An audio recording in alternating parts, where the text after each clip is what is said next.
Hello, hello mga tiyaying, mga tiyuying. Good morning! Sa sobrang mga tiyay, sa sobrang daming ginagawa mga tiyaying, wala na. Hindi na ako nakadampot ng aking phone. Aking camera mga tiyay. Oh. Ito ang inyong tiyaying. Wala pang hilamos mga tiyay, pero dami ko nang ginawang mga trabaho dito. Dahil mayroon tayong mga alagang aso. Tapos na din tayo naglinis sa kanilang mga tinitirhan, nagpakain at saka mga tiyaying. Ito ang isa o dito. Dito ko nilagay ko isa. Kasi mainit na doon sa tiris. Ayun. Dahil tapos din akong naglinis dito. Yung mga tiyaying dahil magpainom tayo ng gamot ng ating little boy. Ayan may luncheon meat. May luncheon akong lulutuin dito. At saka ito naman, nagtaka nga ako mga tiyayang bakit parang tingnan ko naman isang ilaw lang pala ang mayroon. Ang dal. So, ngayon siguro tingin-tingin ako doon kung mayroon akong mabili na ipalit diyan. Yung medyo malakas mga tiyayang kasi hirap magtrabaho madilim. So, yan mga tiyaying. Yung lote na pinuntahan ko kahapon, yung may mga pananim na, may gagawa na doon ng bakod. So, mag-umpisa na ngayon sila ni Rimrim para umpisahan na talaga yung pagpabakod natin ng property na yun mga tiyaying. Kasi sobrang sayang yung mga tanim doon dahil yun nga, nasasayangan ako mga tiyaying. Productive na yun lahat. Wala nang hindi nagbibigay ng bunga doon. From langka to coconut to rambutan. Kahit na yung mga limon doon. May mga limon doon mga tiyaying. Hindi nga lang na asikaso dahil yun nga sinabi ko na hinarvest din ng mga tao. So, ang ganda pa naman ng langka doon. May avocado pa tayo. May mga saging. Yung saging, itinanim ko yun mga tiyayeng noong mga ilang taon na bang nakalipas. Nag-harvest na ako isang bisis lang. Wala na talaga kasi. Yun nga, pinastuhan nila ng mga baka at last time may karabaw pa, ngayon may kabayo na. So napaka sayang. So ang ginawa namin kahit medyo gipit kami sa paunti-unti lang yung paggawa namin ng bakod kasi malaki din yung lugar na kailangan yung bakuran. Malapit yan ang mga 554 square meter ata yun. Basta mga ganun mga tiyaying.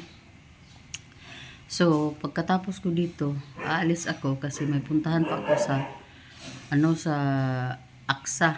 Magbayad ako doon. And then, magpa-quote pa ako ng medical examination mga tiyaying. And then, proceed na ako doon. Si Rimrim, dumiretso na doon sa lugar. Hindi na siya pumunta dito pa ng bahay. So wala akong driver talaga at hindi talaga ako ni Rimrim pa drive dahil maaga sila pumunta doon sa lugar. Teka ha. Baliktarin natin 'to mga tiyayang. Baliktarin natin si Lanchon. Yun nga ang ko dito kasi sa mantika 'to mga tiyayang. Kunti lang naman ang mantika nilagay pero dahil may mantika may mantika itong luncheon, yun. So yun mga tiyaying, pambahay lang tayo ha. Wala pa tayong hilamos talaga mga tiyay. Pero dahil yun nga, wala tayong katulong dito sa bahay. Ako lang ang gumagawa sa lahat. So ito, i-ready ko na rin yung gamot ni Ziki Boy. para mabilis mga tiyahing ba. Lahat-lahat ay organize ko na lang dito muna bago ako aalis mga tiyahing. So ngayon dahil ito ang sa medyo sa mga bakuran hindi pa masyado nalinis ang diyan lang banda mga tiyahing. Yung nilagyan ko ng aso dyan lang tayo muna at saka doon sa grahe. Pero doon sa likod at saka itong sa sala wala pa lang mga kwarto lahat pa. Wala pa akong ginalaw diyan mga tiyahing. So, ngayon, mag-focus muna ako doon sa pinagawa naming bakod. Kita-kita tayo mamaya, mga tiyahing. Hello, hello. Hello, good morning once again, mga tiyahing. Good morning sa inyong lahat. Na naman, pangalawang bisis ko na ito mag-good morning sa inyo. Ako'y aalis na. At ito na yung bag natin dala para mas maano lang, mabilis lang natin dukutin kung mayroon tayong dukutin mga tiyay. Ngayon ay sobrang init, pero wala akong magawa kasi may lalakarin talaga ako. Punta pa akong Aksa. Pagkatapos sa Aksa, punta na naman ako doon sa luti na pinagawa natin yung bakod. So ngayon mga tiyaying ay tiisin lang natin yung init siguro. Dahil talagang sobrang mainit talaga mga tiyaying Kuha muna siguro ako dito ng ng sunglass ko mga tiyay kasi parang hindi natin kakayanin si init. So mayroon tayong sunglass dito nilagay sa sasakyan at kailangan natin kunin. Yun nga ang sinabi ng ito mga tiyay. Ito yung favorite na natin ngayon. Pero meron ako ditong isang sunglass na dinala rin. Itong ito mga tiyay ano bang pangalan ng sunglass na ito Dior. Ito Dior ito mga tiyaying, pero maigi lang to kung yung walang init ba. Pero dahil ngayon sobrang mainit ang panahon, palitan natin ng itong isa. Ito din ay maganda to mga tiyaying.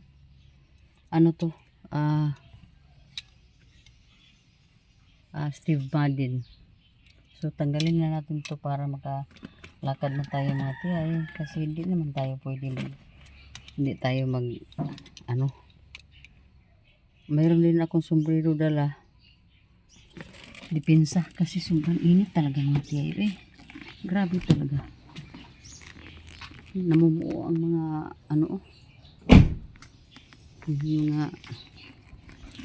mga natin clouds, mga ulap grabe, namumuo talaga. Kailangan akong umalis na. So yun ang ating paura today. Pa-pink tayo mga tiyaying. Light pink yung ating damit.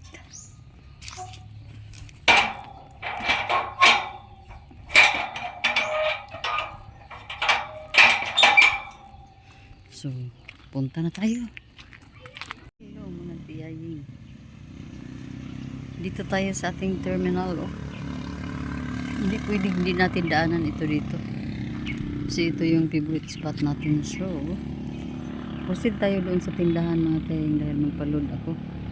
Palod tayo ng internet kasi walang internet doon sa puntahan natin. Ngayon bakle-bakle lang muna tayo.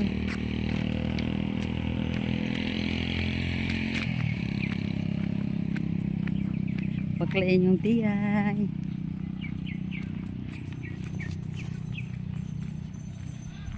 So suungin natin yung init.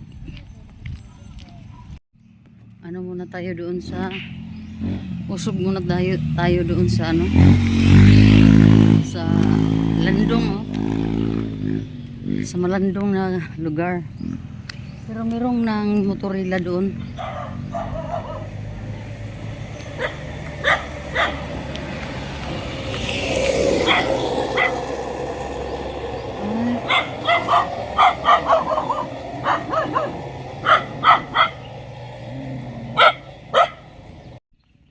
Mas maigi dito kasi malandong.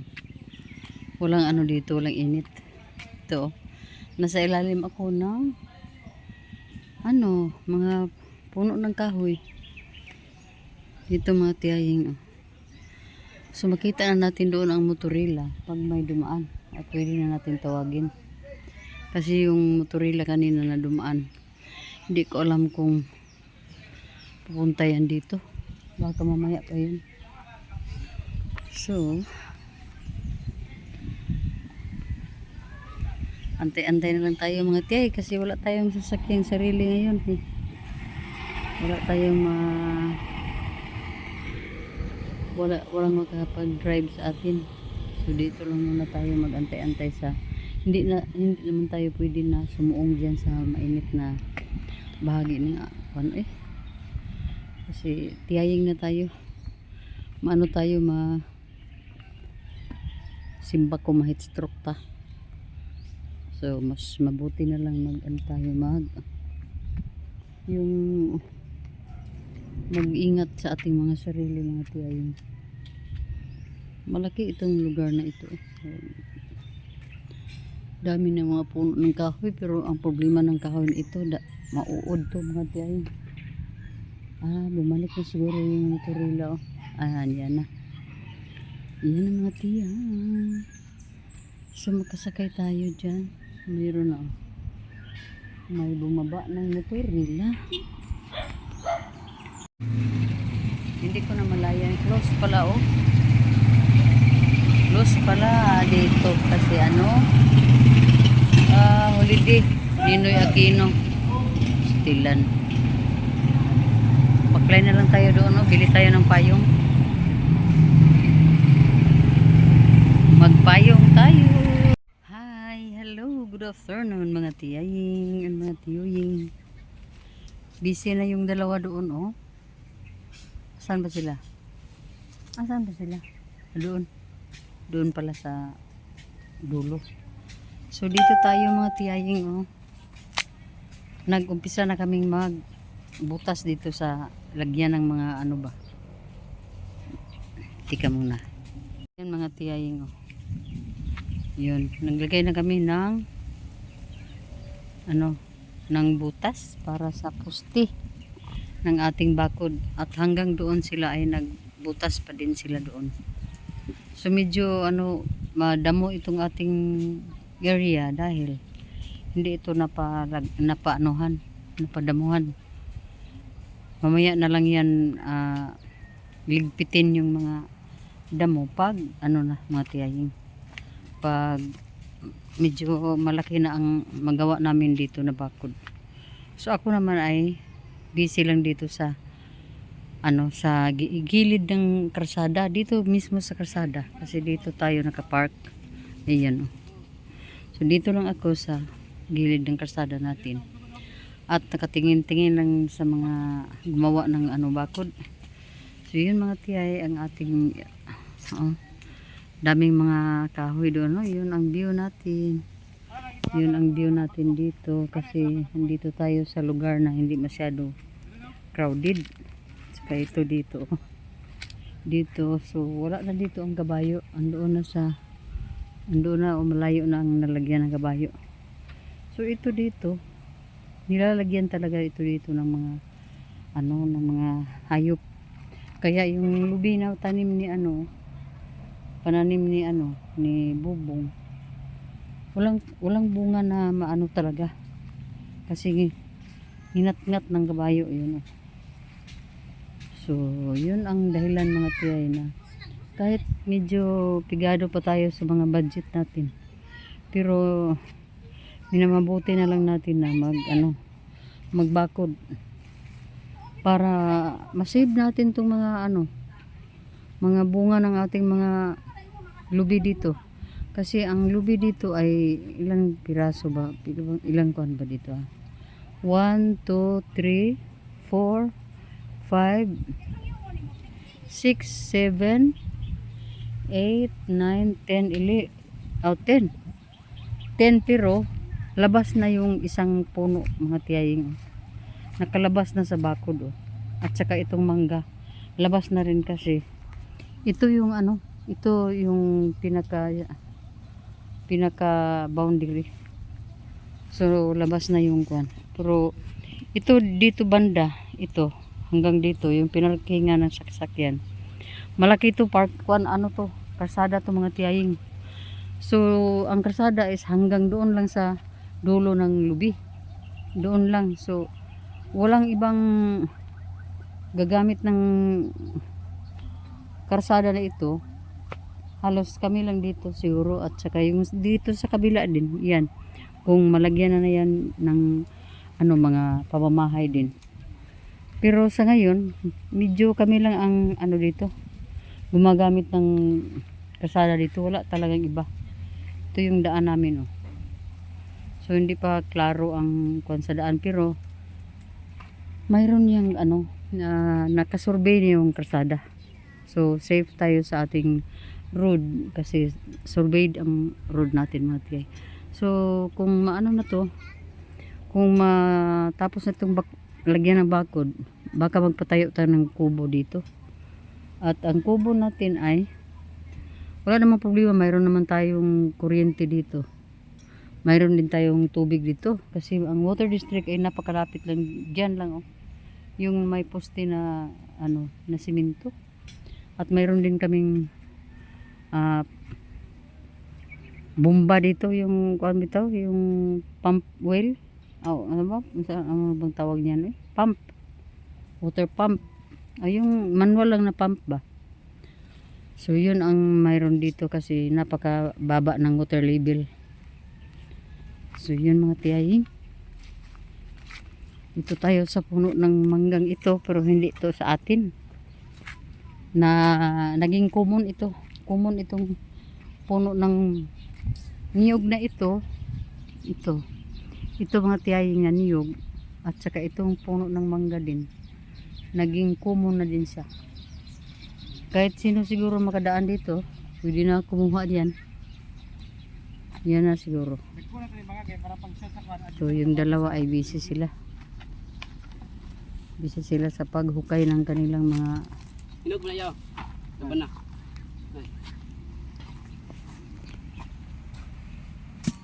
lagi tayong nakapunta dito kasi may gawin tayo dito. Antay pa kami sa grabas.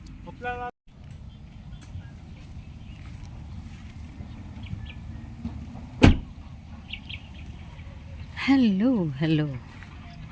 So yun mga tiya, dito pa rin tayo sa farm, dito sa ano namin sa itong property natin dito.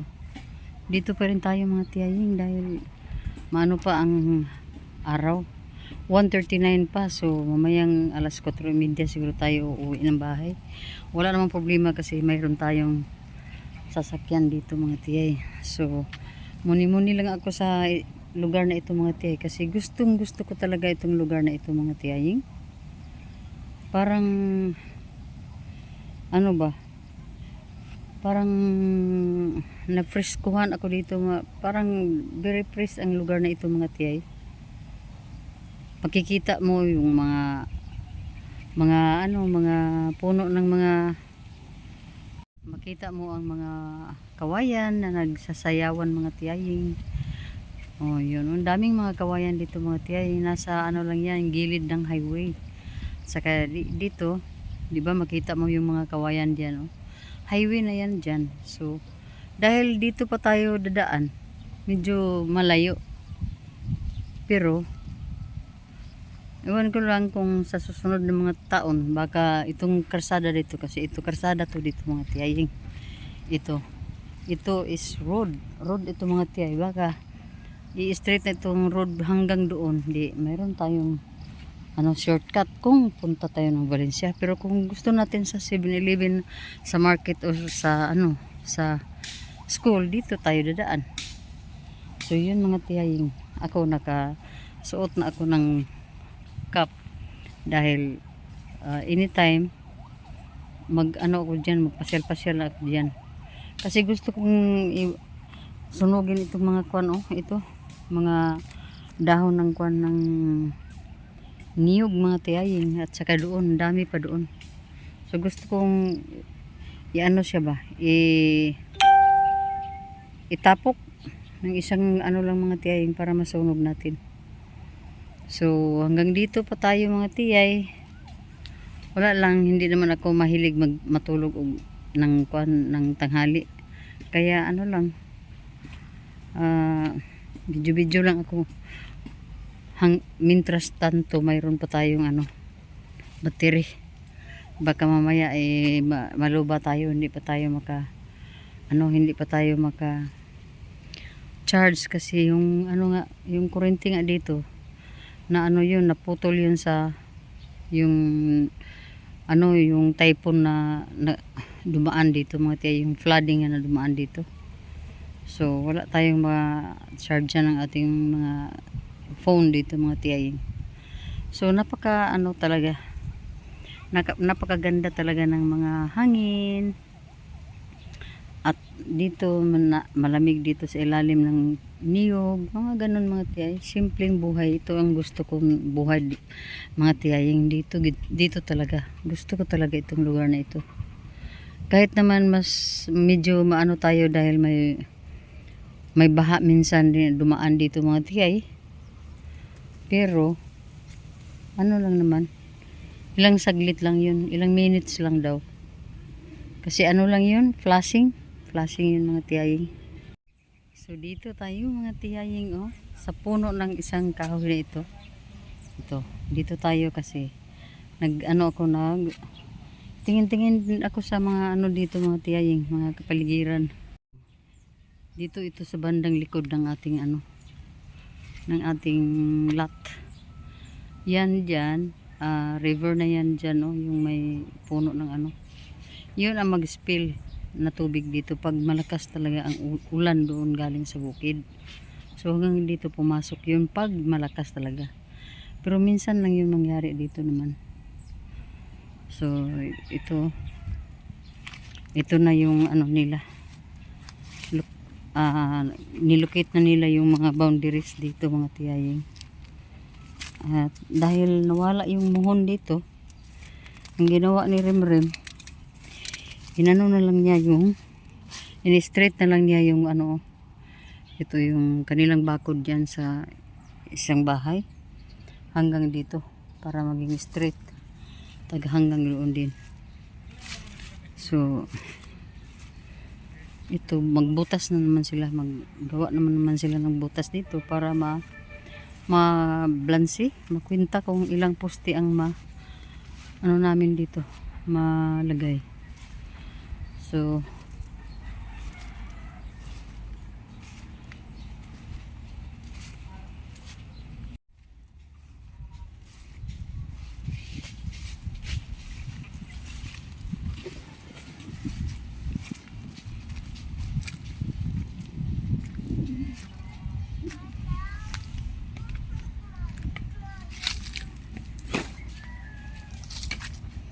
sayang ang puno ng daming pinutol na mga sanga.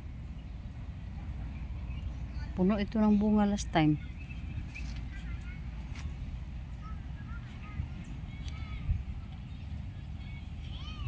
So na tayo, umpisa na tayo mag hakot ng mga dito.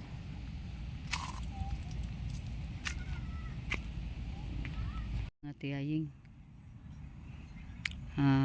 Bumili ng mismo si yung sakop ni Rimrem. Kasi nauuhaw na sila. Sobrang init talaga So yun, dito mga tiyay, hindi natin pwede pabayaan ito mga tiyay kasi malaki din ang investment natin dito. Wala nang rason na magtiyaga pa akong mga tiyay, put up ng mga properties. Wala na, hindi na yan bagay sa akin mga tiyay. Binubuhay na lang ako nila. Pero meron naman akong kunting meron naman kunting iniwan si Habi na yung alam mo naman dito sa bukid nun, farm lang ang natin dito. Kaya meron tayong lupa na kunti doon sa so ang mangyari doon, mga bata na lang ang mag-asikaso. So hindi nga ako bumubuhay sa sarili ko mga tiyayin. suportado na lang ako ng mga kabataan natin. Dahil ano na, retire na si Tiay. Retire na sa mga ano, sa mga pa-stress. So pag kung maibigay sila sa akin mga tiyay, yun ang pagkasiyahin ko mga tiyay. Yun na ang pagkasiyahin ni tiyaying. Yung mga binibigay lang mga allowances monthly or every ano ang tawag niyan yung bi-weekly, minsan monthly, minsan weekly. Yun na ang ano ko mga tiyay. Kung mayroon akong pangangailangan ay di padala nila ako mga tiyay pero kung wala naman hindi, okay lang. Naiihin ako saan kaya ako mag ano dito, wala lang CR dito. So mahaba-haba ang oras natin dito mga tiyaying, kasi uwi kami mga 4:30. Kasi maganda magtrabaho sa mga ganyang oras dahil si Haring Araw ay lulubog na. Hindi na yan mag spread out ng kanyang mga energy. Bigyan na tayo niya ng ng relaxation mga tiyayin. So mag-i-snack na yung aking mga trabahante at ako'y dito lang, tayo lang tayo dito. Pag mayroon akong upuan dito na maliit, bunot ako dito sa mga damo-damo para malinis itong ilalim ng rambutan. Kasi ito yung tambayan namin noon mga tiyaying, itong rambutan, puno ng rambutan. Dito kami tumatambay noon. Nang dahil sa yung bumaha nga, madalang na kami bumalik dito. At ngayon, dahil nakakaawa naman ang property na ito pag hindi natin to bigyan ng pansin. So ilang bisis na akong bumalik simula nang dumating ako galing Japan. Mga pangatlong bisis na ata to. Pangatlong bisis na ito mga tiyaying na bumalik ako sa lugar na ito, kasi hindi ito mairis-iris sa puso ko itong lugar na ito mga tiyaying. Nagustuhan ko talaga ito. Ay nako mga tiyay, antiyoy. Hello, nasa diversion road tayo, pauwi na ng bahay. At tingnan mo yung mga ating gilid ng daan. Tangan malutuan rin mga banner. Yung bike. Lumina. Ha? Bike?